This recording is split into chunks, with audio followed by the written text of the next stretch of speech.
Ce monde devient de plus en plus dur. Il faut rester fort pour avancer dans cette vie à présent. Redoubler d'efforts, ne jamais reculer. Pour vaincre l'adversité, il faut se surpasser. Bien se préparer pour ne jamais abandonner. C'est ça, la vie que l'on doit mener.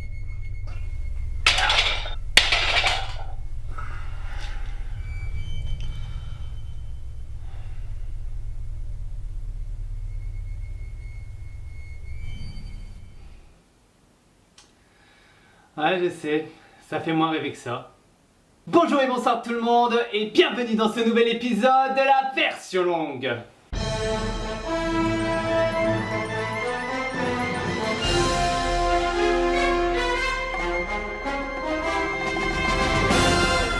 Votre film existe en version longue et vous vous demandez, ça vaut le coup? Je suis là pour vous répondre.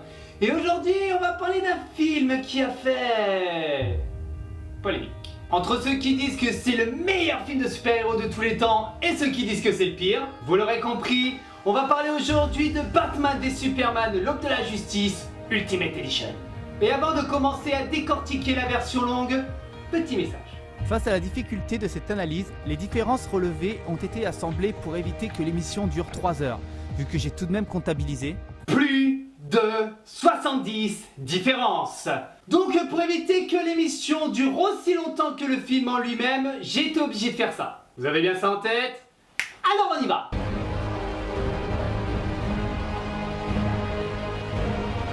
Pour commencer cette émission, il est intéressant de montrer que ce nom a été rajouté au générique du début et qu'il y a un plan avant que Martha, donc la mère de Batman, se fasse tirer dessus.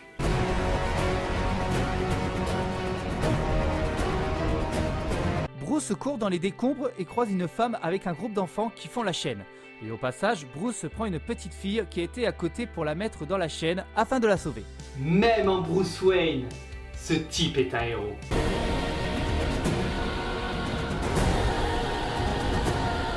On voit le photographe Jimmy qui ouvre une bouteille de Coca-Cola. Attention, ceci est un placement de produit, ce n'est pas un exercice. Il voit ensuite Lois Lane arriver en taxi qui se demande où est Aaron, le photographe de base qu'il remplace. Moi c'est Jimmy, enchanté. Il parle ensuite de la chance d'interviewer le chef terroriste, mais elle lui fait comprendre qu'elle préfère Aaron que lui. Autrement dit mon gars, t'es clairement pas le bienvenu. Une Jeep arrive, ils y rentrent dedans et se font encagouler à l'intérieur. Situation classique de terroriste, vous comprenez, pas se faire repérer, tout ça. Par contre, pourquoi la scène où ils sortent de la Jeep a été supprimée? Non, ça j'ai pas d'explication pour ça. Je rappelle que les extraits dont je parle sont des fois entrecoupés d'extraits qu'il y a dans le film. C'est bien d'accord? On y retourne. Le terroriste dit que c'est un homme qui ne possède rien à part de l'amour pour son peuple. Mais ce qui nous ferait presque pleurer ce bougre. Bon, ce qui suit après est assez alternatif, vous verrez. Elle demande qui paye ses agents de sécurité. Pendant que le photographe se prépare à faire une photo, le terroriste lui répond qui paye ces drones qui volent au-dessus de nos têtes la nuit. Ah, c'est qu'ils ont de bonnes questions tous les deux. Le photographe dit que ce n'est qu'un appareil lorsqu'il se le fait piquer. T'inquiète, je crois qu'ils le savent. Lois raconte que dans la guerre civile, les États-Unis restent neutres. Le terroriste rit et parle des moralités considérées comme des vérités pour les Américains. Dit que les hommes de pouvoir n'obéissent ni à la politique ni aux principes. Et finit par personne n'est neutre. Vous êtes sûr que ce mec il est seulement terroriste? Après avoir découvert le capteur dans la pellicule, le terroriste accuse Lois d'être de la CIA pour avoir emmené ce gars qu'elle défend en disant qu'il est photographe. Et encore une fois, je suis sûr qu'elle aurait préféré Aaron là. Avant de se faire exécuter, Jimmy dit qu'il a la permission de proposer un arrangement s'ensuit d'un coup de feu présent dans le film. La CIA, derrière un écran, annonce que le talon est mort. C'est un nom de code pour le mec qui vient de mourir. Mais vous pouvez m'expliquer pourquoi il lui donne un nom de code alors qu'il pourrait l'appeler tout simplement l'infiltré? Un mec dit au tel qu'ils ont perdu un agent infiltré à un homme présent sur place. Il dit qu'il reste des civils dans le village, qu'il demande d'évacuer. Mais il est trop tard, un drone va arriver. L'agent de la CIA lui demande de se camoufler, ce que le mec répond « Alors annulez le tir, putain.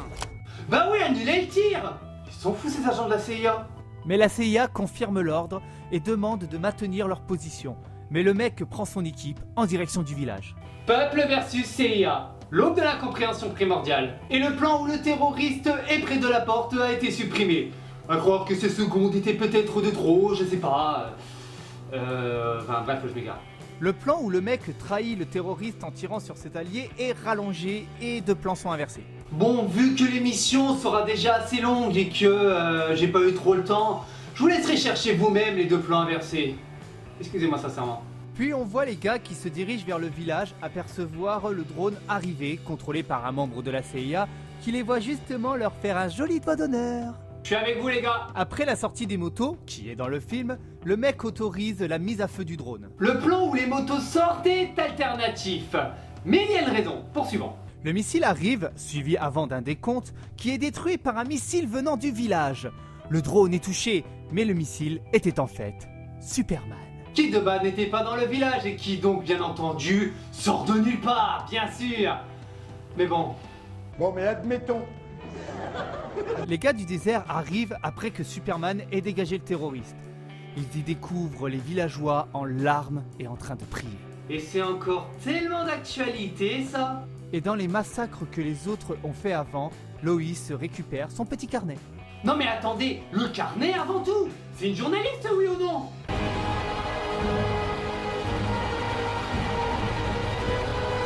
Des flics sont en train de regarder le football américain, Metropolis, contre Gotham. Sûrement un clin d'œil.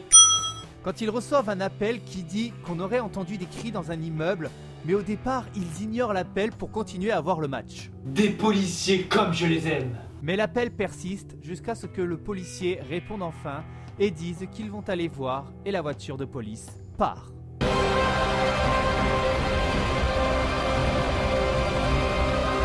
On voit Lois Lane défaire sa valise et retrouve sa chemise tachée de sang, puis boit un petit verre de vin. Une façon comme une autre de se remettre de ses émotions. Bon après, Clark revient avec une rose, ça va mieux. Tellement mieux qu'il se relance un sourire avant que Clark dépose la rose. Et la scène se rallonge avec un Clark torse nu et qui embrasse Lois. D'ailleurs, pour mon public féminin, ce moment vous est dédié.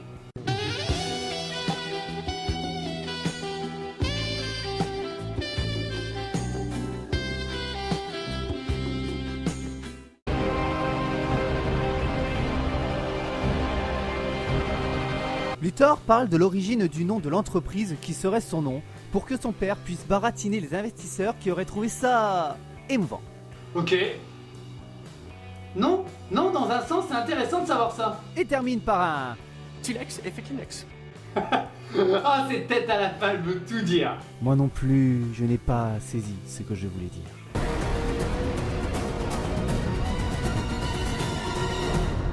Le chef de Clark l'envoie à Gotham pour faire un reportage sportif et lui dit de faire attention à ne pas se faire voler son 4 heures.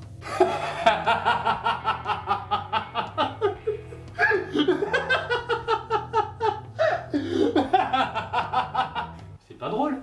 Après l'annonce du tag sur la statue de Superman, on voit Lois et Clark dégoûtés. On le serait tous à leur place. Ensuite, on voit Clark sur un bateau, puis plan suivant, il frappe à une porte et demande si la femme qui a témoigné contre Superman est chez elle à une voisine. Mais apparemment, elle est partie il y a un bout de temps. C'est louche, cette histoire. Un homme qui prend Clark pour un inspecteur demande ce qu'elle a fait, mais il précise qu'il est journaliste. C'est dingue le nombre de fois qu'on l'entend cette phrase, vous avez remarqué? Et apparemment, la jeune femme n'est pas revenue. Le mec lui dit que si elle a du bon sens, elle aurait quitté la ville et conseille à Clark de partir aussi avant la nuit, à moins qu'il souhaite tomber sur lui. Mais qui peut être celui? La tension est énorme. Ok, j'arrête. Mais la voisine reprend l'homme en disant que pour avoir peur de lui, faut avoir fait quelque chose de mal. Mais Clark demande peur de qui? Bon, Clark, tu es un journaliste qui se rend à Gotham. Réfléchis un peu s'il te plaît. Il parle d'un homme qui a un côté féroce en lui, qui a la rage et qui serait en chasse, en montrant un jeu à gratter en ayant fait le sale bol de Batman. Oui d'accord, ce grattage est classe. Mais bon, elle sert à rien, faut l'avouer.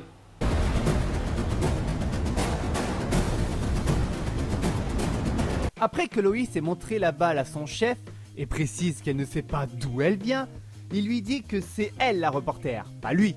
Je vous avais dit qu'on l'entendait souvent cette phrase, hein, sans compter ceux du film. Bon, après, reporter, journaliste, oh, ça veut dire la même chose. Bref, continuons. Et elle prétend que l'Amérique fournit des armes aux rebelles tout en prétendant soutenir le gouvernement élu. Et son patron va-t-il la croire? Bah non, par manque de preuves, hein. Et aussi parce que c'est trop gros. Bienvenue dans le monde médiatique, les amis. Clark demande à Loïs pourquoi elle ne lui a rien dit. Il la prévient que c'est un nid de vipères, c'est dangereux. Et c'est pour cette raison qu'elle ne lui a rien dit. Bah laisse-la faire. De toute façon, elle sait que si ça tourne mal, t'iras la sauver. Le directeur arrive pour demander à Loïs si elle n'avait pas un avion à prendre, qu'elle confirma. En clair, Loïs, casse-toi. Et donne une mission à Clark de couvrir un gala à la bibliothèque de Metropolis, à la demande apparemment d'une vieille dame.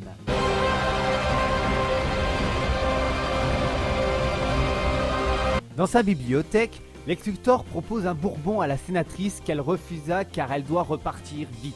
Son chauffeur l'attend. Ce qui étonne Lex pour une femme qui vient du Kentucky. Bah sois pas étonné, vu qu'elle vient de te dire qu'elle avait pas le temps. Bon, ensuite, le plan où il dit qu'il a laissé la pièce en état a été un petit peu dézoomé. Peut-être pour une question de goût, je sais pas, en même temps, je suis pas là pour juger.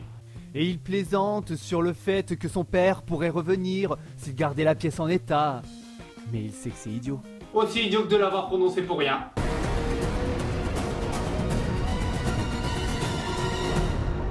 Après son cauchemar, Bruce, qui se réveille dans une maison en bord de lac, prend des médicaments. Vous pouvez me dire dans les commentaires s'il s'agit d'une maison secondaire ou si c'est toujours le manoir Wayne, parce que je suis un peu perdu là. On le voit ensuite prendre sa douche. Ok, maintenant c'est pour Bruce Wayne, comme ça, pas de jalouse.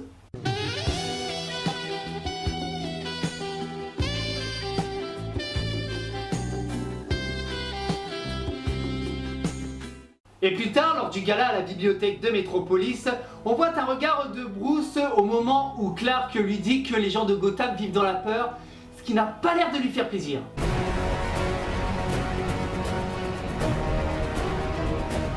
Clark appelle sa mère au milieu de la nuit. Elle lui demande ce qu'il se passe. Clark veut juste lui dire bonjour, que sa mère lui répond à son tour. Oh, c'est trop mignon. Mais j'ai quand même une petite question, hein. T'es sérieux de réveiller ta mère juste pour lui dire ça? Il demande pourquoi son père n'a jamais quitté le Kansas. Je pense que là, c'est une référence au magicien d'Oz. Mais on n'est pas là pour ça. Et sa mère lui répondit qu'il aurait dit « Au nom de quoi je voyagerai? Je suis déjà à destination. » Cette phrase est juste magnifique. Pour ceux qui l'ont compris en tout cas. Loïs se fait analyser la balle et qui, selon celle qu'il étudie, n'a jamais vu un métal de ce genre. Elle pense à un prototype secret défense et apparemment peu de personnes pourraient la renseigner. Un bel exemple des théories du complot, vous trouvez pas? L'hypothèse serait que cela aurait été donné aux rebelles pour des tests et que les soldats étaient des cobayes. La femme dit à Loïs que c'est pour ça que c'est une excellente reporter. Et que ça ferait couler beaucoup d'encre. Pendant ce temps, Clark enquête sur la marque de Batman qui signifierait pour les détenus de Gotham la mort. On nous a vendu un Batman sombre, on l'a eu. Le sens justicier pour Batman est apparemment remis en question. Mais totalement. Puis on voit un détenu qui dit que la marque ne s'efface pas et demande de rester en isolement. Il sait que s'il rejoint les autres, il meurt.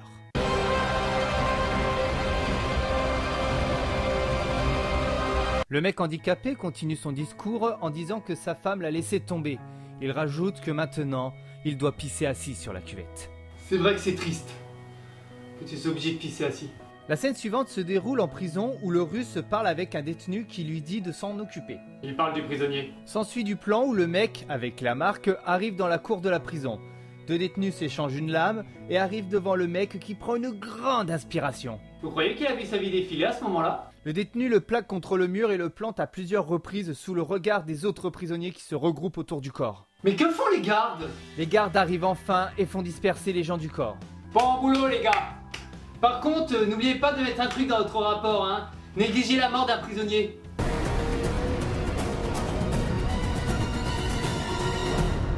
Un journaliste dit que Superman ne souhaiterait plus être américain, ce qui, selon lui, est un paradoxe vu qu'il porte les couleurs des États-Unis. Oui, tout comme l'Andorre, l'Australie, la Colombie, la France, le Royaume-Uni, la Moldavie, la Corée, bref, il est nul ton paradoxe. Et là, un chef de service arrive pour booster le serveur qui était un peu en train de glander. Il s'instruisait de ce que disait la télévision. C'est pas la même chose, chef. Le serveur prend le plateau de champagne et on se retrouve à une soirée de riches. Ça sent vraiment le pognon là. Un gars à lunettes prend une coupe de champagne et se dirige vers Diana Prince. Lui donne une coupe de champagne et lui dit qu'il a un truc à lui montrer. Sur le chemin, il lui parle de rumeurs sur un ancien roi et il dit qu'il détient un objet précieux en ces lieux. Le glaive d'Alexandre, la lame qui aurait tranché le nœud gordien. Ah, si le mec savait que c'était un faux, je pense qu'il se la pèterait moins. Et c'est même pas moi qui le dis, écoutez. C'est un faux. Le vrai a été vendu en 98 sous le manteau.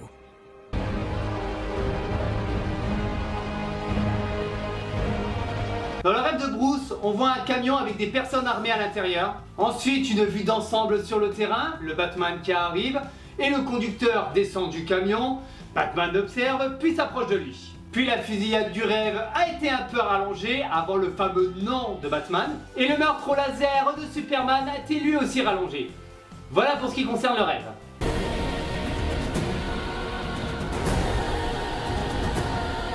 On retrouve Clark à la prison qui essaie de savoir ce qui est arrivé au détenu Santos. Celui qui avait la marque et qui s'est fait tuer dans la cour, vous vous rappelez? Mais malheureusement, il ne peut pas être renseigné. On voit ensuite un gamin en pleurs que sa mère prend dans ses bras. Clark décide de les rejoindre, il s'agit de Madame Santos. Mais ce n'était pas son mari, mais elle sait ce qu'il a fait, car il était aussi papa. Désolé pour cette fin de phrase qui semble un peu bizarre, mais c'est vraiment dit comme ça dans le film. Il devait être transféré à Metropolis, mais le taular était au courant. Elle parle du signe, qui donne apparemment la décision de mort pour le justicier. Ouais, ça fait pas très justice ça. Clark lui demande de lui parler, il veut changer ça. Mais elle dit qu'il ne peut rien faire, c'est pas avec des mots qu'il pourrait l'arrêter, mais avec un bon coup de poing. Puis la femme s'en va. Je crois que ça peut s'arranger ça. Surtout avec Superman.